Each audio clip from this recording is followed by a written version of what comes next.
ครับครับผมสวัสดีครับผมสวัสดีครับครับวันนี้ดีไซน์ฟันเราก็มาเจอกับพี่แตนรักใส่อีกแล้วนะครับ Green the Well ครับผมนี่ก็เป็นอีกหนึ่งหลังที่ออกแบบนะพี่นะครับผมก็เป็นหลังที่เราตั้งใจทำนะครับก็อยากให้เข้ามาดูข้างในครับโอเคงั้นเดี๋ยวเข้าไปดูข้างในเลยครับครับผม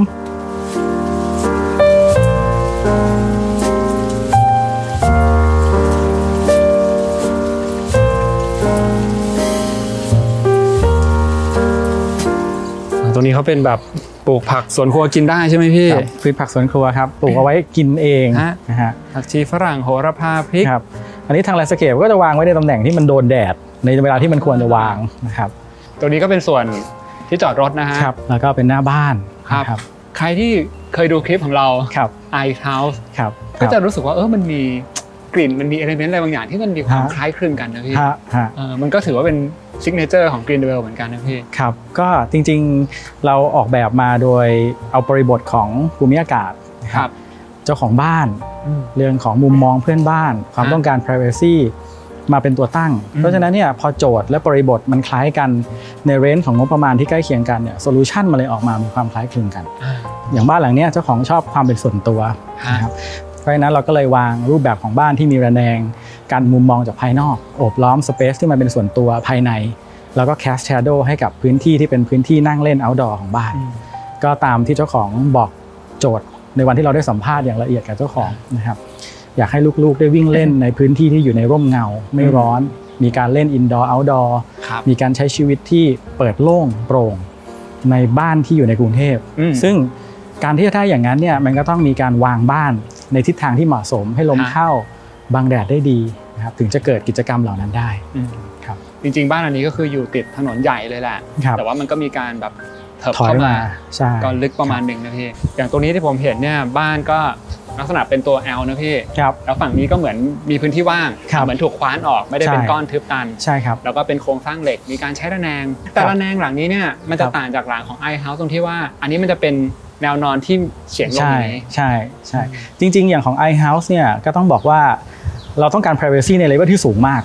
เรียกได้ว่ามันต้องบังแบบมิดเลยนะครับแต่ว่าอย่างบ้านนี้เนี่ยเราอยากให้มันบังแบบไม่ต้องมิดเพราะว่าพื้นที่รอบๆเนี่ยเขาต้องการ privacy จากบ้านน้องสาวต้องการ privacy จากคนงานที่ทำงานอยู่ในบริเวณเขาเองคือตรงนี้จริงๆก็ถือว่าเป็นพื้นที่ส่วนตัวของเขาแล้วประมาณนึงแต่ว่าด้วยความที่เขาเป็นคนรักความเป็นส่วนตัวมากๆเนี่ยมันเลยต้องมีอีกเลเยอร์หนึ่งเพราะว่าในโจทย์ของเราเนี่ยคือเขาอยากจะอยู่ในบ้านที่ระบายอากาศได้ดีเพราะฉะนั้นไอ้ตัวระแนงเนี่ยมันจะทำให้เกิด privacy คนมองเข้ามาในระยะที่มันติดองศา45องศาเนี่ยมันโดนไอ้ตัวระแนงแนวนอนเนี่ยมันบังอยู่แต่ถ้าถอยไปไกลๆเราโอเคไม่เป็นไรเพราะฉะนั้นบ้านหลังเนี้ยระแนงจะทำให้มันโปร่งกว่า Ice House เพราะ Ice House เนี่ยคอนดิชันเพื่อนบ้านใกล้มุมมองใกล้ต้องการความเป็นส่วนตัวสูงกว่านี้อีกนะครับเพราะฉะนั้นเราก็จะจัดพวกเนี้ยออกมาให้ถูกต้องตามไม่ใช่ถูกต้องหรอกเขาเรียกว่าเหมาะสมดีกว่ากับความต้องการที่ควรจะเป็นนะครับเดี๋ยวเราเข้าไปดูด้านในกันดีกว่านะครับว่าจากที่จอดรถเนี่ยเข้าไปจะไปเจอกับอะไรเพราะผนังด้านนี้ค่อนข้างทึบเลยนะพี่ก็ต้องการความเป็นส่วนตัวครับเพราะฉะนั้นส่วนที่มันเปิดเนี่ยเราเปิดหาช่องทางลมแล้วเปิดเข้าหา Good View เดี๋ยวลองเข้าไปดูข้างในโอเคครับน่าจะเย็นกว่านี้ครับ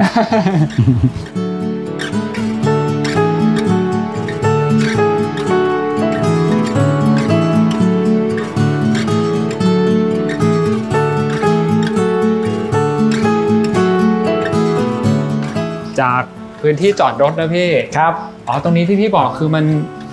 ทะลุไปเลยครับก็มาถึงส่วนการใช้งานหลักของบ้านซึ่งจะผ่านครัวไทยก่อนเวลาซื้อของเข้าบ้านมาเนี่ยก็เข้าไปแวะไว้ในตู้เย็นไว้ในอะไรในครัวไทยก่อนครับแล้วก็ค่อยเดินเข้ามาตรงนี้เป็น pantry ตรงนี้ที่เราเห็นเนี่ยจะเรียกว่าเป็นเหมือนกับ info board เนาะเหมือนกับว่าจะมีพวกโทรศัพท์แปะโน้ตเอาของพวกพวงกุญแจอะไรต่างๆไว้ตรงนี้นะครับแล้วก็ตู้นี้คือตู้รองเท้าอันนี้เก็บรองเท้าใช่ไหมครับแล้วก็ที่นั่งใส่ถอดรองเท้าเวลามีแขกมารองเท้าจะได้ไม่ไปวางเกะกะนะครับก็เอาเก็บเข้ามาข้างในได้นะครับตรงนี้คือจริงๆมันเป็นทางเข้าหลักอีกหนึ่งทางใช่จริงๆก็จะเป็นทั้งทางเข้าหลักแล้วก็เป็นพื้นที่อเนกประสงค์ที่จะร่มในช่วงเช้าถึงบ่ายนะครับก็วัตถุประสงค์หลักๆที่ผมออกแบบเนี่ยก็คือเราอยากให้เจ้าของบ้านได้มีแอคทิวิตี้ที่เป็นกึ่ง indoor outdoor เชื่อมต่อกับการใช้งานของเจ้าของบ้านที่อยู่ในบ้านได้นะครับคือสังเกตบ้านหลังนี้มีชายคาที่ยื่นยาวออกไปเพื่อทำให้พื้นที่ส่วนที่เป็นเซมิเอาท์ดอร์เนี่ยมันร่มได้เกือบตลอดทั้งวันครับ แล้วก็เชื่อมไปโต๊ะกินข้าวครับแล้วก็ส่วนของนั่งเล่นอันนั้นถือว่าเป็นมุมที่พิเศษเลยไหมพี่นะครับก็เป็นไอเดียของเจ้าของบ้านนะครับก็เรียกว่าเป็นมุมนั่งเล่นเอกเขนกก็เจ้าของบ้านเนี่ยเขาชอบทำกิจกรรมแบบส่วนตัวไม่ว่าจะเป็นเล่นบอร์ดเกมอ่านหนังสือการ์ตูนหรือว่านั่งชิลๆเนาะซึ่งเราจะมีห้องอีกห้องหนึ่งที่เป็นห้องอเนกประสงค์ที่เรียกว่าเป็นห้องรับแขกแบบนั่งแบบรับแขกดูทีวีอันนี้จะเป็นห้องแบบ enjoy สวนแล้วก็นั่งมีโต๊ะเตี้ยๆนะครับซึ่งมันคืออินทิเกรตเรื่องของตัวข้างใต้เนี่ยเป็นที่เก็บของนะครับพอเราเอาเบาะพวกนี้ออกเนี่ยข้างใต้ก็จะเป็นโต๊ะลองโชว์ให้ดูหน่อยได้ไหมพี่ได้ครับแต่ว่าคงต้องใช้เวลานิดนึงนะมันหนักนิดนึงนะครับข้างใต้ก็จะเป็นพอเราถอดเบาะมาตรงนี้มันจะมีช่องที่ยกขึ้นมาได้ใช่ครับก็ต้องยกช่วยกันยกครับข้างใต้ก็จะเป็นช่องแต่โต๊ะได้อยู่ตรงช่องตรงกลางครับก็จะเป็นอย่างนี้หมดเลยก็คือมันจะเป็นห้องเก็บของที่เปิดใช้งานได้โดยเจ้าของบ้านนะครับโอ้แต่มุมนี้มันสวยมากเลยนะพี่ครับมันเปิดโล่งแล้วมันก็เห็นบรรยากาศของสวนที่แบบเพอร์เฟกต์เลยครับเจ้าของบ้านออกแบบเองใช่ไหมพี่เจ้าของบ้านออกทั้งไอเดียแล้วก็ทั้งลักษณะที่ควรจะเป็นครับเราก็แค่ทำให้มันเป็นรูปเป็นร่างขึ้นมาซึ่งจริงๆผมว่าอันนี้มันเป็นหนึ่งตัวอย่างของการที่เราจะเปลี่ยนรูปแบบของ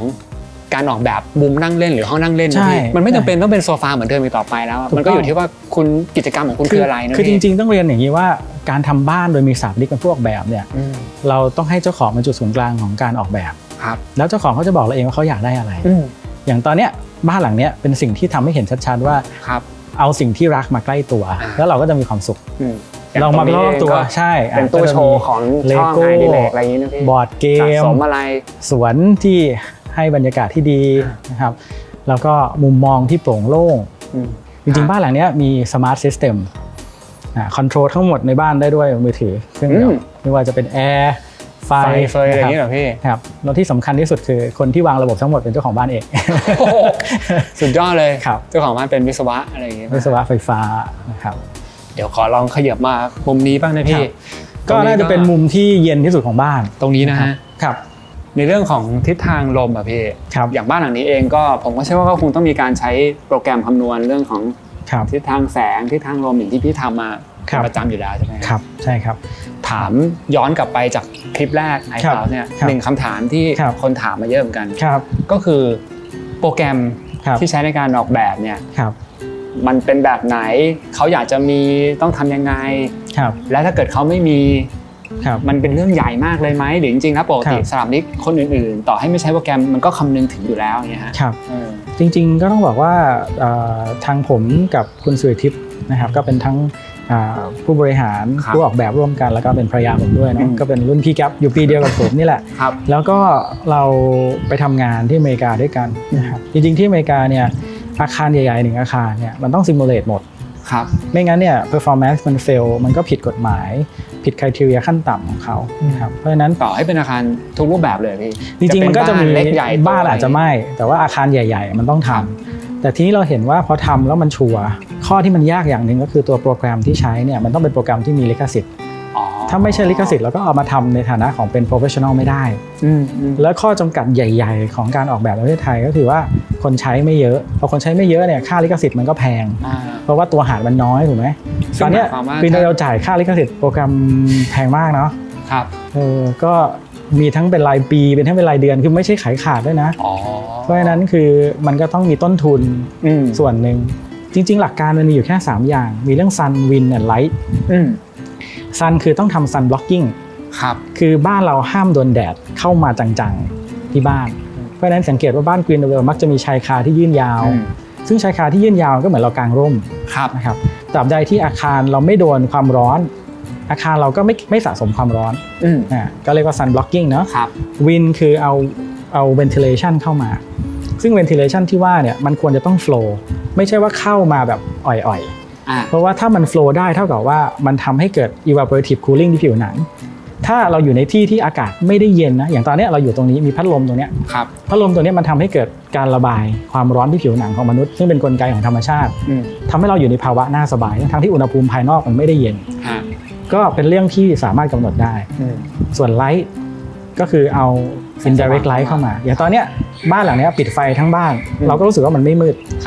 ไม่มืดก็เท่ากับว่าเรารู้สึกปลอดโปร่งอยู่สบายเพราะฉะนั้นไอ้เรื่องพวกนี้มันละเอียดอ่อนเพราะฉะนั้นเราจะต้องmake sure ว่ามันจะเกิดขึ้นได้จริงนะครับพอได้รู้เรื่องการที่เราใช้โปรแกรมมาช่วยแล้วนะพี่เรื่องของลมเรื่องของแสงแดดนะพี่ทีนี้สิ่งหนึ่งที่อยากจะถามเลยก็คือเรื่องของการวางแผนของบ้านหลังนี้เนี่ยพอผมเทียบกับiHouse เนี่ยเฮ้ยมันเหมือนมากเลยนะพี่การที่โอเคตรงเนี้ยมันก็จะเป็นสเต็ปของ Open Plan เหมือนกันนะมีส่วนของเป็น pantry แล้วก็ทานอาหารนั่งเล่นด้านข้างนี้ iHouse ก็จะเป็นสระว่ายน้ำแต่มันก็จะมีพื้นที่ตรงนี้เหมือนกันนะพี่ตรงนี้จะเป็นส่วนของบันไดขึ้นไปมันมีตัวบานหน้าต่างแล้วก็มีช่องลมมีความคล้ายคลึงกันมากในเรื่องของแปลนซึ่งอันเนี้ยมันก็เกิดจากการที่โปรแกรมมันบ่งชี้มาแบบนี้ด้วยหรือเปล่าจริงๆผมมองว่าเป็นแค่ส่วนเดียวเรื่องของ flow ventilation คือ flow ของ ventilation เนี่ยบ้านมันต้อง flow คือถ้าเราทำบ้านเป็นห้องกั้นกันไปเงี้ยโอกาสที่ลมมันจะ flow มันก็ยากนะครับพอเราเอาห้องมา connect กันหมดเนี่ยมันก็จะเริ่มมีความคล้ายกันบางอย่างแล้วจะอธิบายว่าทำไมมันถึงคล้ายกันนะ ทีนี้พอเราออกแบบบ้านด้วยเจตคติบางอย่างเจตคติคือมันคือเจตนาที่รวมกับทัศนคติที่เราอยากให้เจ้าของบ้านเนี่ยมีครอบครัวที่อบอุ่นมีการใช้งานของการใช้งานในบ้านที่ไม่ได้เอาความสวยงามของสถาปัตยกรรมเป็นตัวนำบ้านที่ Open Plan ทำให้ทุกคนสามารถเห็นความเป็นไปของกันและกันได้รู้สึก connect กันการที่คนอยู่ชั้น2กับอยู่ชั้น1สามารถมองเห็นคุณแม่ทำกับข้าวลูกตื่นมาจากห้องนอนลงมากินข้าวกันการที่พ่อแม่นั่งดูทีวีอยู่ลูกนั่งทำกันบ้านอยู่ตรงนี้แล้วลูกอีกคนนึงเดินกลับเข้าบ้านมาแล้วรู้สึกว่าแบบทำไมดูเศร้าๆเราก็ออกมาคุยกับเขาว่าเฮ้ยที่โรงเรียนมีปัญหาอะไรไหมเวลาผมออกแบบบ้านผมคิดถึงเรื่องพวกนี้เห็นความเคลื่อนไหวของทุกคนที่อยู่อาศัยร่วมกันคือเราอยากให้บ้านเนี้ยเจ้าของบ้านอยู่แล้วมีความสุขซึ่งไอ้ความสุขเนี่ยมันไม่ได้ว่ากันด้วย1ชั่วโมง2ชั่วโมงแต่เรากำลังพูดถึงครอบครัว1ครอบครัวที่เติบโตขึ้นแล้วมีชีวิต50ปีอยู่ในบ้านผมมองว่าเนี่ยคือสิ่งที่เราอยากให้เจ้าของบ้านมีความสุขเราต้องมองเป็นระยะยาวแล้วก็ผมมองว่าเรื่องอื่นๆใครจะมองยังไงบ้านจะยังไงผมมองว่านั่นเป็นเรื่องที่ผมไม่ได้ความสำคัญผมมองว่าผมออกแบบบ้านให้ใครคนนั้นสำคัญที่สุดสำหรับผมแล้วครอบครัวเขาจะเติบโตในบ้านด้วยชีวิตแบบไหนอันนั้นสำคัญที่สุดสำหรับผมเพราะฉะนั้นอะไรที่เราคิดว่าดีในงบประมาณที่ทำได้เราก็พยายามเอามันมารวมกันอย่างตรงนี้เรานั่งกันอยู่ในห้องทานข้าวที่มีพัดลมซีลิ่งแฟนกลายเป็นว่า9 ใน 10ของบ้านกรีนเดเวลมีแบบนี้หมด มันก็จะเริ่มคล้ายอีกแล้วพอ Open Plan ปุ๊บห้องกินข้าวมีซีลิ่งแฟนถามว่าทำไมต้องเป็นห้องกินข้าวทำไมไม่ใช่ห้องนั่งเล่นถามว่าใน7วันเราใช้ห้องไหนบ่อยที่สุดเราไปทำงานเช้ากลับมาเย็นถูกไหมสิ่งที่ครอบครัวถึงครอบครัวจะมาเจอกันคือโต๊ะกินข้าวเสร็จค่อยไปทำงานกินข้าวเสร็จมาลูกมีการบ้านแม่สอนการบ้านหน่อยบางทีก็โต๊ะนี่แหละถูกไหม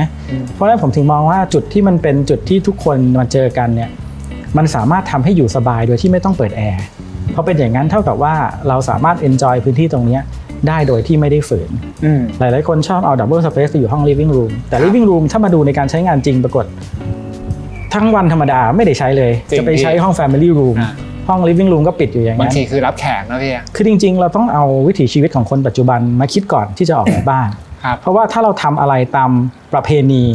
ห้องรับแขกคือห้องนั่งเล่นเราต้องไปนั่งเล่นในห้องรับแขกแต่เราเคยถามตัวเองไหมว่าเราจะไปฟอร์สตัวเองไปนั่งในห้องรับแขกในขณะที่ทุกคนในแฟมิลี่เนี่ยกำลังนั่งอยู่ที่โต๊ะกินข้าวถูกป่ะแล้วถ้าอย่างนั้นครอบครัวเราจะอยู่ยังไงสุดท้ายทุกคนก็เลือกที่จะมาแกเตอร์กันตรงนี้แล้วเราก็พบว่าไอ้ห้องนั้นก็ล้างไปครับผมมองว่าการออกแบบบ้านมันควรจะเบสออนความเป็นจริงการใช้งานเวลาที่น้อยลงของเราการที่เราจะมีชีวิตอยู่ร่วมกันมันควรจะเป็นตรงไหนซึ่งเรื่องพวกนี้มันเกิดมาจากที่เราเจอลูกค้าบ้านมาตลอด11ปีครับเราเห็นแพทเทิร์นเวลาเขาอยู่ในบ้านเรากลับเข้าไปคุยว่าโอเคบ้านที่เราออกแบบไปมันมีข้อดีข้อเสียยังไงเราเอามาปรับใช้ในหลังต่อไปมันก็เหมือนกับเราทำรีเสิร์ชมาตลอดแล้วรีเสิร์ชเนี่ยกลุ่มทาร์เก็ตที่เรารีเสิร์ชเนี่ยก็คือกลุ่มคนที่อยู่ในกรุงเทพที่ต้องการมีบ้านในลักษณะคล้ายๆกันมีครอบครัวมีวิถีชีวิตที่คล้ายๆกันเราก็เลยพอที่จะตอบโอนเนอร์ได้ว่าบางครั้งเราอยากไปทำอะไรด้วยชื่อห้องเพราะหลังๆเนี่ยเราก็จะพบว่าเราจะเรียกบ้านว่านี่ห้องรับแขกห้องกินข้าวห้องนั่งเล่นห้องทำอาหารถามว่าพอเราเป็นเนมมันแบบนั้นเนี่ย กิจกรรมมันไม่ได้เป็นไปตาม จริงผมเลยมองว่าบ้านแต่ละบ้านเนี่ยผมไม่มีชื่อห้องแล้วอย่างห้องเนี้ยเรียกว่าห้องอะไรห้องเอกเขนกเล่นเกมบอร์ดเกมอะไรคือมันก็ไม่มีชื่อแต่ว่ามันเป็นสิ่งที่ตอบฟังก์ชันที่มันควรจะเป็นและอยากให้เป็นถูกไหมอย่างอีกส่วนหนึ่งคือเรื่องของบันไดอย่างปกติบางบ้านก็อาจจะมีการเอาบันไดนี้ไปซ่อนไว้แต่นี้พี่เลือกเอาไว้กลางบ้านเลยมันเป็นส่วนหนึ่งที่มันก็เห็นความเคลื่อนไหวนะพี่ก็เป็นผลในเรื่องของการเชื่อมโยงความสัมพันธ์ของคนเหมือนกันใช่ไหมใช่ครับเราอยากให้บันไดกับโถงบ้านเนี่ยมันเป็นโถงบันไดเวลาที่เรามีดับเบิลสเปซสมมติมีน้องๆทำกันบ้านอยู่ในห้องนอนข้างบนเปิดกระจกมาเห็นคุณแม่กำลังทำอาหารอยู่ก็เดินลงมามันก็มีการพูดคุยมีการปฏิสัมพันธ์และที่สำคัญที่สุดคือมันมาแลนตรงจุดตรงนี้พอดีคือผมมองว่าบ้านเนี่ยมันคือเอาทุกอย่างมาทำให้เกิดปฏิสัมพันธ์เพราะฉะนั้นปฏิสัมพันธ์กับการใช้งานเนี่ยมันอยู่ที่ circulation ถ้า circulation มันออกไปนอกพื้นที่ส่วนหลักเท่ากับว่าเราจะเจอกันยากขึ้นแล้วที่สำคัญคือพอเรารวมตรงนี้บันไดจะกลายเป็น decoration บันไดจะกลายเป็นที่นั่งเล่นบันไดจะกลายเป็นมุมมองที่แปลกไปของบ้านเวลาที่เราเดินขึ้นลงบันไดเราก็จะเห็นบ้านในมุมต่างๆแทนที่เราจะเดินขึ้นบันไดไปแล้วเห็นแต่ผนังบันไดถูกไหมผมมองว่ามันก็เป็นสุนทรีย์อย่างหนึ่งอย่างเรื่อง circulation จริงมีผลสำคัญมากๆถ้าเปลี่ยนจากบันไดตรงนี้เป็นบันไดไปอยู่ข้างหน้าบ้านเลยอย่างที่พี่บอกสมมุติลูกสาวลงมาปุ๊บเขาออกไปเลยนะพี่ไม่ได้มาเจอตรงนี้เลยเส้นทางเดินการสัญจรภายในบ้านมีผลสำคัญมากในการที่จะทำให้คนได้เจอกันไหมหรือแยกคนออกจากกันนะพี่โอเคครับเดี๋ยวเราขึ้นไปดูชั้น2กันต่อครับครับผม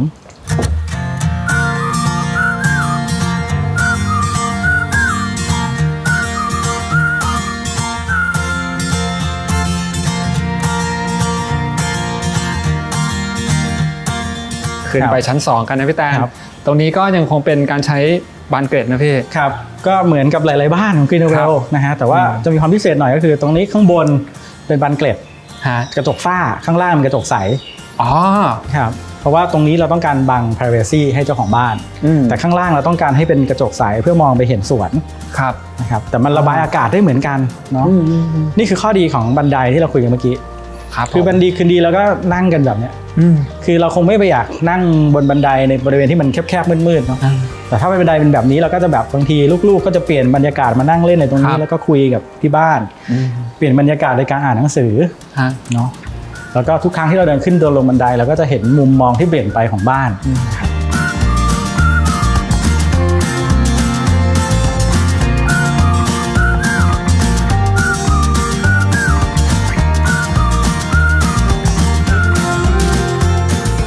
ขึ้นมาชั้น2ครับพี่แตนก็เหมือนบ้านกรีนเวลฮะคือตัวโถงที่เป็น circulation ทางเดินจะเป็นช่องระบายอากาศเป็นช่องลมระบายอากาศแล้วก็เอาแสงธรรมชาติที่เป็น indirect light เข้ามานะครับอันนี้ที่เราเข้ามาจะเป็น family room นะครับก็เป็นห้องทำกิจกรรมก่อนนอนนะฮะของครอบครัวซึ่งผมมองเป็นห้องที่สำคัญมากมีวางเก้าอี้นวดนะครับมีเกมเอาไว้เล่นกันเนาะทีนี้พอเรามาฟีฟ่ากันสักแมตช์ก่อนไหมพี่ฮะขอเจ้าของบ้านฟีฟ่าสักนิดนึงฮะก็พอในอนาคตเนาะเราก็จะมีเจ้าตัวน้อยห้องนี้ก็จะเป็นห้องเลี้ยงลูกถูกไหมเพราะว่าไม่งั้นคุณพ่อคุณแม่ก็อาจจะนอนไม่เต็มอิ่มหรือว่ามีการผัดเวรกันบางทีลูกร้องอะไรต่างๆทีนี้อยากพามาดูนิดนึงก็คือบ้านหลังนี้เป็นตัวอย่างของบ้านที่ไม่มีเมดอยู่ประจำเพราะฉะนั้นเจ้าของบ้านเนี่ยคุยกับเราแล้วว่าดูแลกันเองเลยทำทุกอย่างด้วยตัวเองเนาะไม่ว่าจะเป็นซักผ้าปั่นผ้าตากผ้าซึ่งเวลาที่จะทำส่วนใหญ่เนี่ยก็เป็นเวลาที่อาจจะต้องอยู่แถวๆนี้แล้วครับเพราะฉะนั้นตรงเนี้ยFamily Room คือที่ที่ลูกๆแล้วก็ทุกคนในบ้านมาใช้เวลาร่วมกัน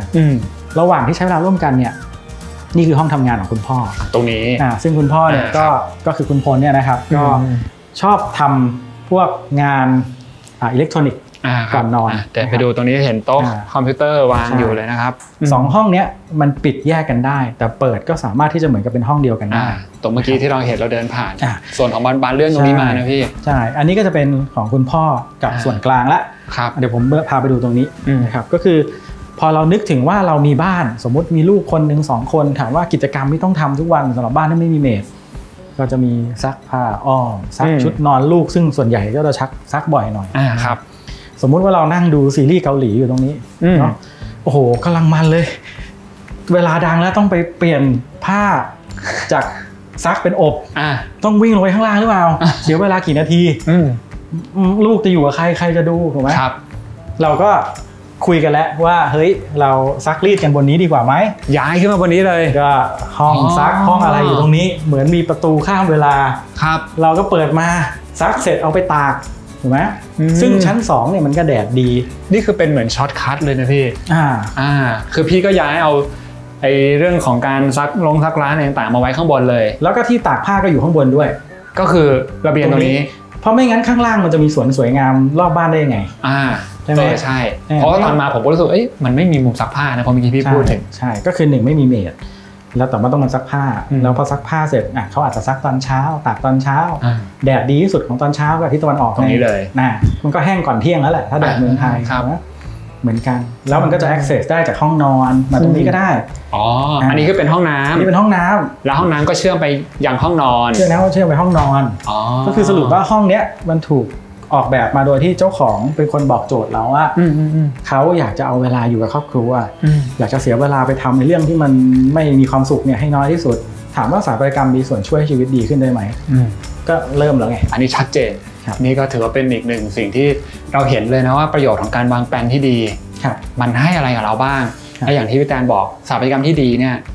ที่ผ่านการออกแบบโดยมันมีการคิดมา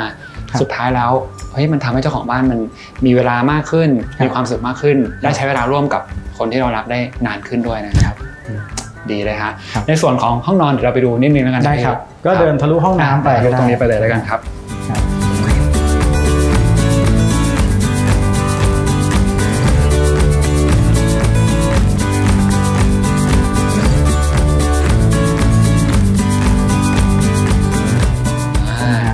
เปิดมาจากห้องน้ำก็เป็น walk-in closet ก็อันนี้ห้องแต่งตัวนะครับก็จะมี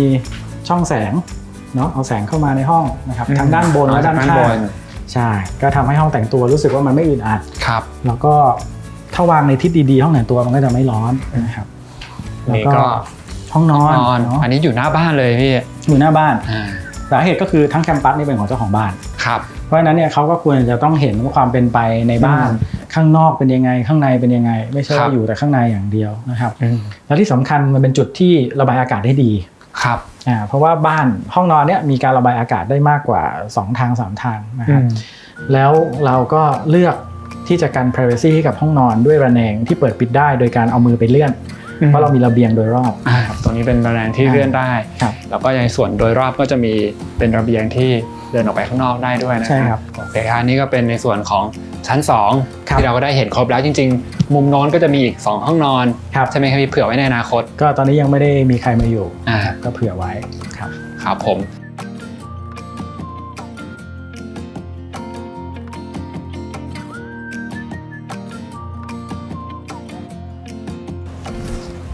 เดินลงมามุมนี้นี่ก็ยังสุดยอดเลยพี่ครับตราตรึงมากมุมนี้ ก็ได้เห็นบ้านหลังนี้ไปแบบครบถ้วนแล้วพี่ครับผมมีอะไรที่พี่อยากจะพูดทิ้งท้ายกับ EP นี้ไหมพี่ครับก็เราเพิ่งผ่านช่วงโควิดเนาะจริงๆก็ยังไม่ผ่านดีเนาะแต่ก็เริ่มออกจากบ้านกันแล้วเราก็จะเริ่มเห็นความสำคัญของบ้านว่าบ้านจริงๆแล้วให้อะไรได้มากกว่าที่เราคิดเป็นออฟฟิศเป็นที่อยู่เป็นที่กินเป็นที่ทำอาหาร